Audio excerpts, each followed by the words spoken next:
Since 1949, both Taiwan's government, the Republic of China, and mainland China's government, the People's Republic of China, have claimed validity as the legitimate and only China. So what's going on? Which is the real China, and why do the two countries hate each other? Now, a small disclaimer, we use these names to simplify the issue and are not siding with one or the other. So there used to be a single China under a single government, but in 1949, during the Chinese Civil War, the Communist Party forced the ruling government of China to flee. They went to Taiwan, an ex-Japanese-owned island separated from mainland China by the Taiwan Strait.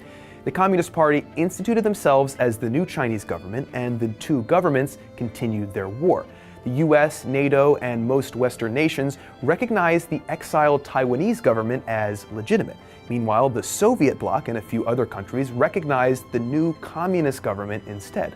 However, in 1979, the United States switched allegiances from the old Chinese government to the new communist one in order to gain influence against the Soviet Union. Mainland China then reached out to Taiwan with a three links attempt to normalize relations. The three links were transportation, commerce, and communication.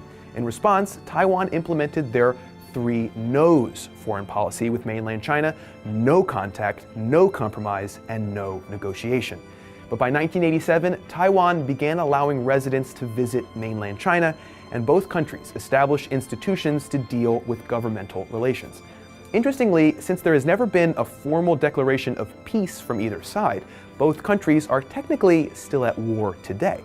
In 1992, the two governments came to a consensus, acknowledging that there was only one China and that each believed themselves to be it. Basically, they agreed to disagree, which has let the two discuss negotiations without being bogged down on this primary issue.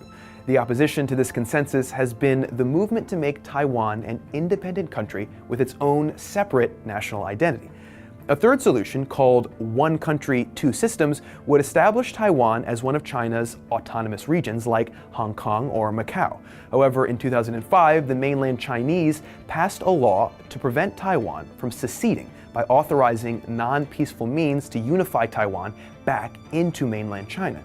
Since a number of groups in Taiwan want to establish independence, this law could cause a military showdown between the two countries, something Taiwan is eager to avoid.